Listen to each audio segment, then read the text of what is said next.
Olá, acho que vocês me conhecem, eu sou Alexandre Garcia, com muito orgulho, reserva da Infantaria Brasileira. Olha aqui, ó. Esse aqui é o símbolo do Regimento Gomes Carneiro, nosso escudo, aqui no braço da gente. Acho que isso me ajudou bastante no curso da profissão de jornalista. Muito. Né? Sobrevivência no Líbano, por exemplo, foi graças ao que eu aprendi na infantaria. Eu conto com... É muito bom a gente contar quando a gente é sobrevivente, né? O sujeito descarregou um Kalashnikov, descarregou, literalmente, em mim, e no primeiro zumbido que passou perto da cabeça eu fui para o chão, né? Depois rastejei até uma floreira, fiquei lá dentro, xingando a mãe do atirador porque eu estava desarmado. Eu queria poder revidar. Até que um tanque israelense me salvou porque virou tubo para a janela onde supostamente estaria o atirador, né? O atirador não fica na janela como nos filmes, né? Fica nos fundos, no escuro, de um prédio bombardeado. Mas, enfim, é só para contar que eu continuo me considerando reserva da infantaria. E, pois é, eu fui jornalista, eu exerci a minha profissão desde 71. Portanto, quando eu comecei no jornalismo, no Jornal do Brasil, era o jornal mais prestigiado da época. Era a voz do país, o editorial do Jornal do Brasil representava o país. Era o jornal de maior prestígio. E eu comecei em Porto Alegre. Depois já me mandaram para o exterior. Mas lá em Porto Alegre, foi a única vez que eu senti a presença de algo, não vou dizer parecido com censura, mas presença da segurança do Estado brasileiro. Foi quando eu era presidente do centro acadêmico, na PUC, e a primeira coisa que eu fiz no centro acadêmico, só para lembrar, foi botar a bandeira brasileira na parede do centro acadêmico para dizer qual era o nosso país, qual a nossa bandeira. E eu tinha indicado um sucessor, passado o meu período, eu havia indicado o meu sucessor e um dia eu fui procurado por um agente do DOPS. Eu estou contando isso porque foi a única exceção em que eu tive uma consciência de que havia uma preocupação com a segurança, né? Desenvolvimento de segurança, era o binômio. Um agente do DOPS me procura e disse: o senhor pode ir lá no DOPS, por favor? Fui lá. Aí me mostraram a ficha do meu indicado para a minha sucessão. Ele era de um grupo armado, revolucionário. Eu disse: ai, meu Deus, eu não sabia.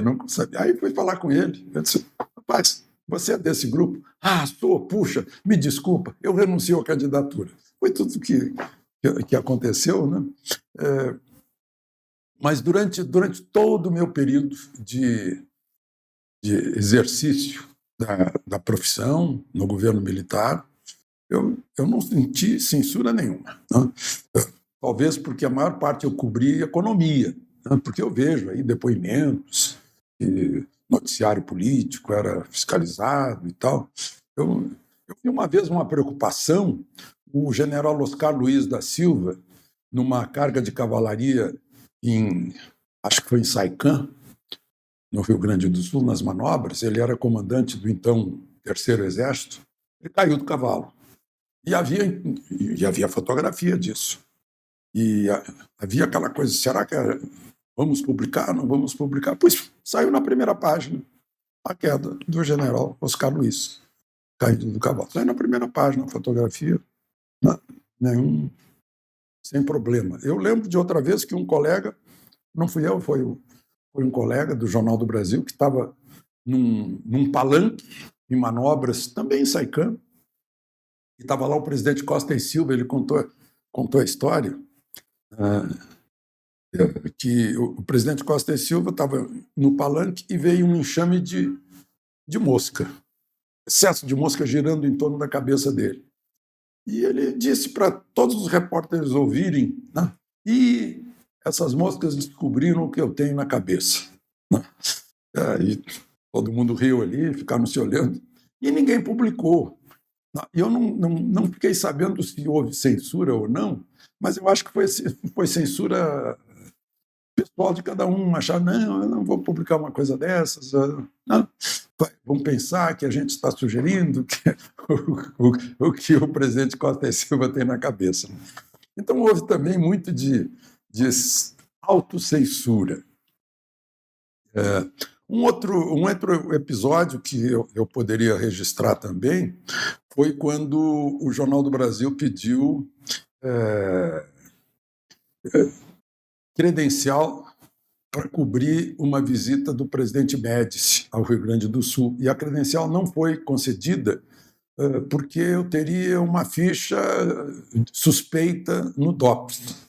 Aí eu fui lá no DOPS e disse, que história é essa, né? Por sinal, o vizinho, o meu vizinho era um major que abriu caminho para isso, eu fui lá e aí fiquei sabendo que confundia, eu estava numa gincana e estava escrito PUC no meu carro. E alguém lá leu POC, que era Partido Operário Comunista, algo assim. Né?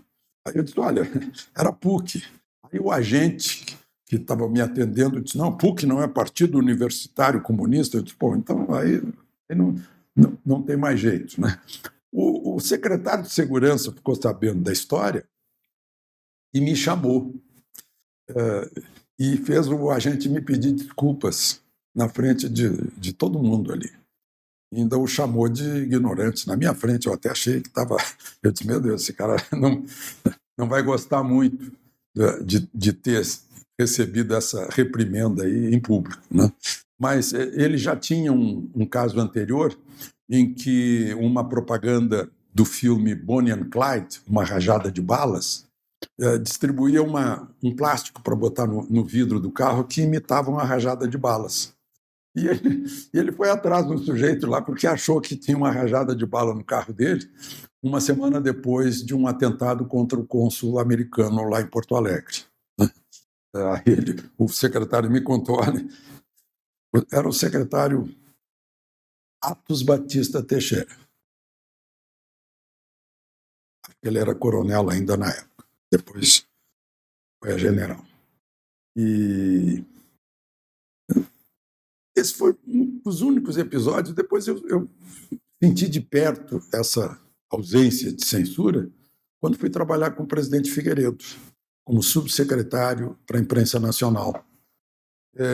Já haviam sido revogadas as leis da censura, o AI-5, já se estudava a anistia, e aí foi a tampa da panela, né? Como o Golbery falou uma vez, né?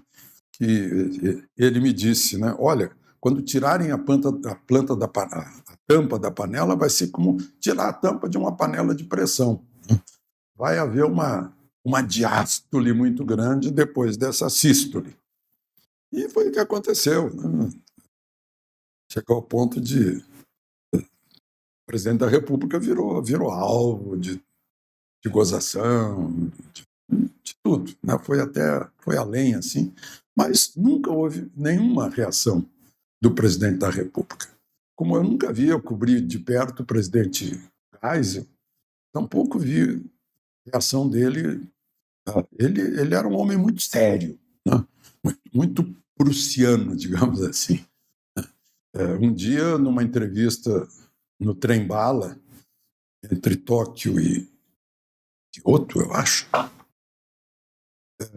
o meu colega jornalista perguntou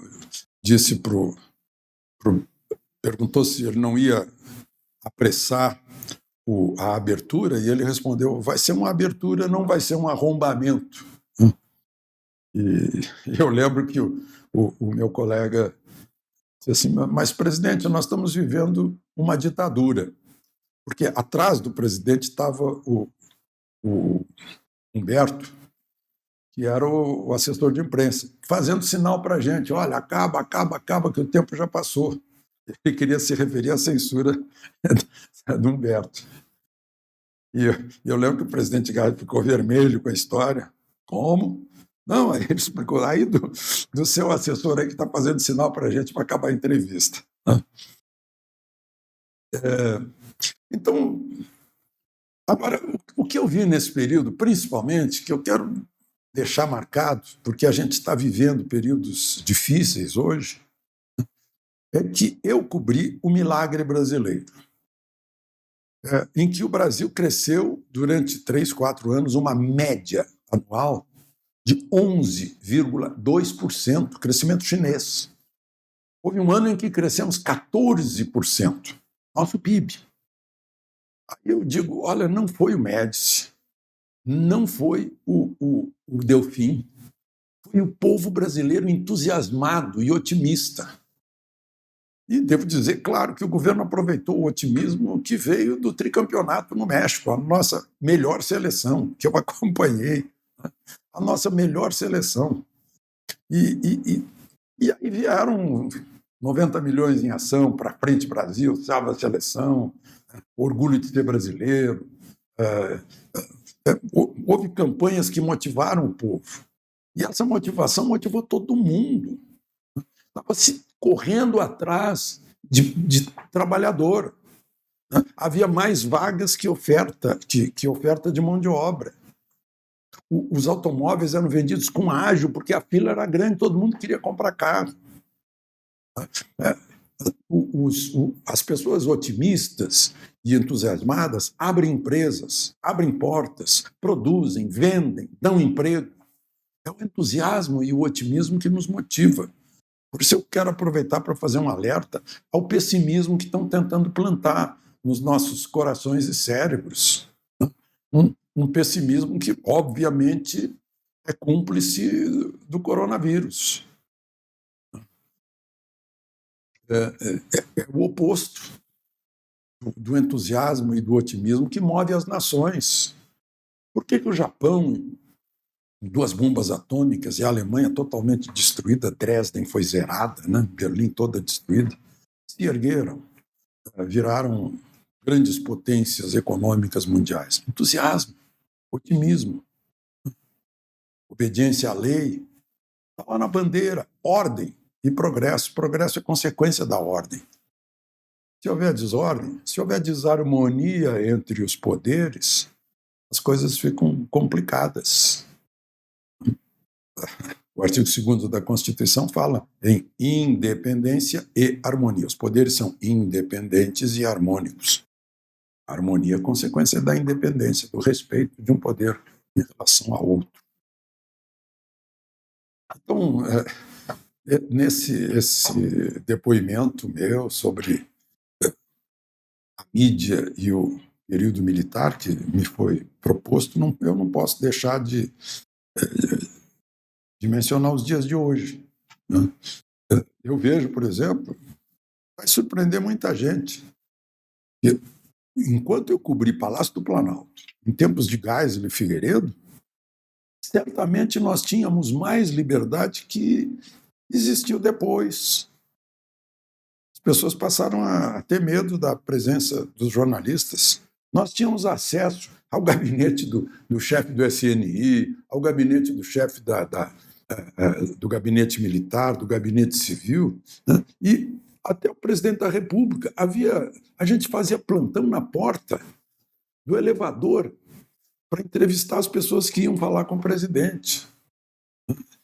Raramente alguém entrava pela garagem, uma entrada secreta. Nós jornalistas que cobríamos o Palácio, tínhamos um lugar no mesmo andar, no andar do presidente da República. Ficávamos lá no corredor do 3º andar. Depois eu vi que o pessoal foi lá para o térreo, ficou mais longe. Nós tínhamos acesso. Eu lembro que quando entrou lá o Bill Clinton, eu abordei Bill Clinton entrando no Palácio do Planalto. E abordei porque um segurança dele havia derrubado no chão um jornalista. Eu perguntei qual era a jurisdição dele sobre o território brasileiro. Então, às vezes, as coisas são injustas. Eu não posso falar sobre o que aconteceu nas redações de São Paulo e do Rio de Janeiro. Eu não estava lá. Eu estava em Porto Alegre, depois estava em Buenos Aires, depois estava em Brasília. Nesses lugares eu nada vi. Eu vi lá em Buenos Aires quando eu fui cobrir a Guerra das Malvinas, que foi difícil, foi duro, né? Um coronel argentino chegou a arrancar minha credencial do peito, porque eu tinha dado a notícia de que os ingleses haviam retomado as Geórgias do Sul e ele dizia que não era. Ficou furioso. Mas aqui no Brasil não lembro de nenhum episódio semelhante. Lembro quanto o Rubem Ludwig, meu amigo querido Rubão, acho que ele era coronel quando era porta-voz de gás. A sala dele estava sempre aberta para a gente. A gente ia lá para conversar com o porta-voz do presidente da República, com o presidente Gás. Eu lembro, certa vez, um episódio, Maluf, candidato a candidato do governo de São Paulo. Não, candidato ao governo de São Paulo. E o adversário dele era o Laudo Natel, que era o candidato do Geisel ao governo de São Paulo. Foi um episódio da eleição na Assembleia, em que apagaram-se as luzes e o Maluf se jogou em cima da mesa diretora e agarrou as urnas. Abraçou as urnas para evitar que alguém violasse as urnas. E ganhou a eleição. Isso aconteceu à noite, 11 da noite. E o Jornal do Brasil queria a notícia fresquinha, qual vai ser a reação de Geisel. Aí eu liguei para o porta-voz, Rubem Ludwig, e ele, sem falar com Geisel, deu a resposta óbvia. Claro que vai aceitar. Vai fazer o quê?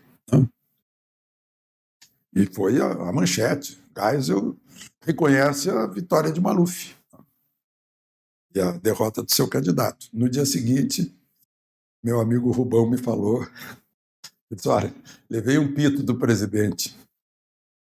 Eu disse, mas não é isso? É isso, ele também diz que é isso, mas só que não devia dar essa alegria tão rapidamente ao Maluf.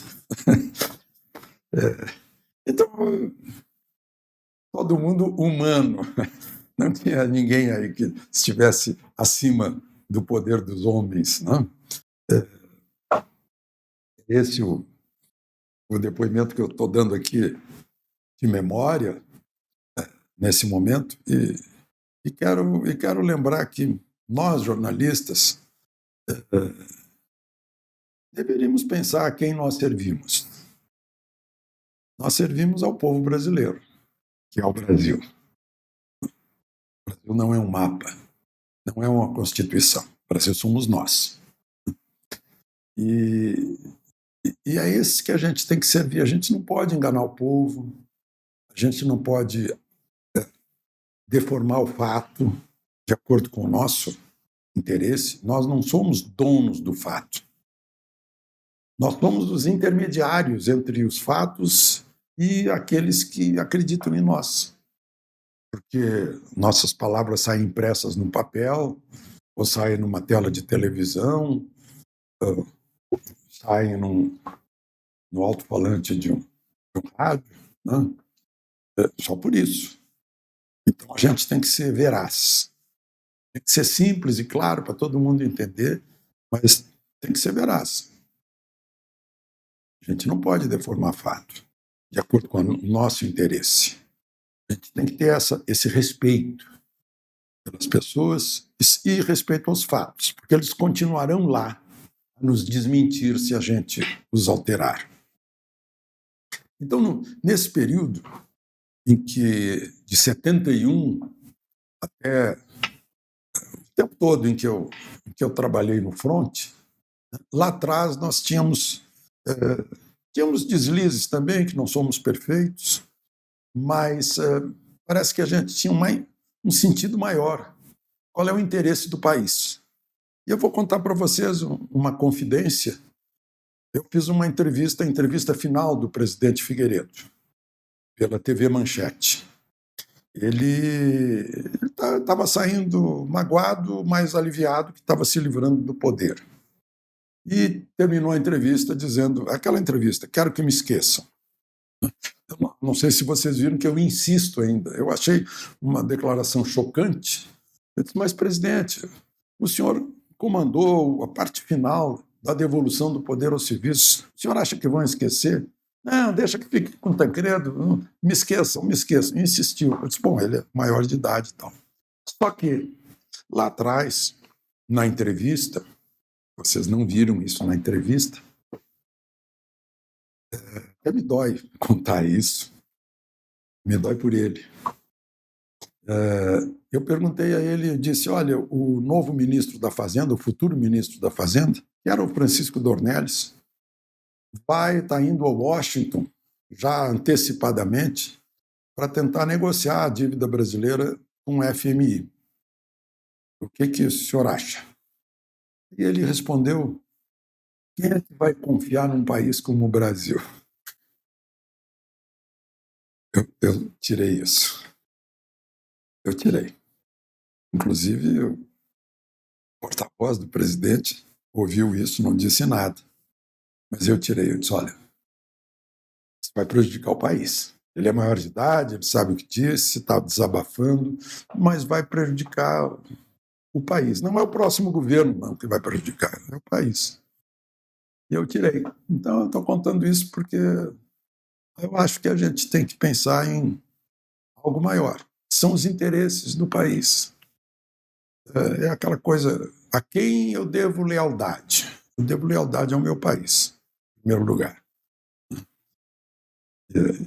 E claro que nós todos devemos lealdade ao nosso público, devemos lealdade às empresas para as quais trabalhamos. Né?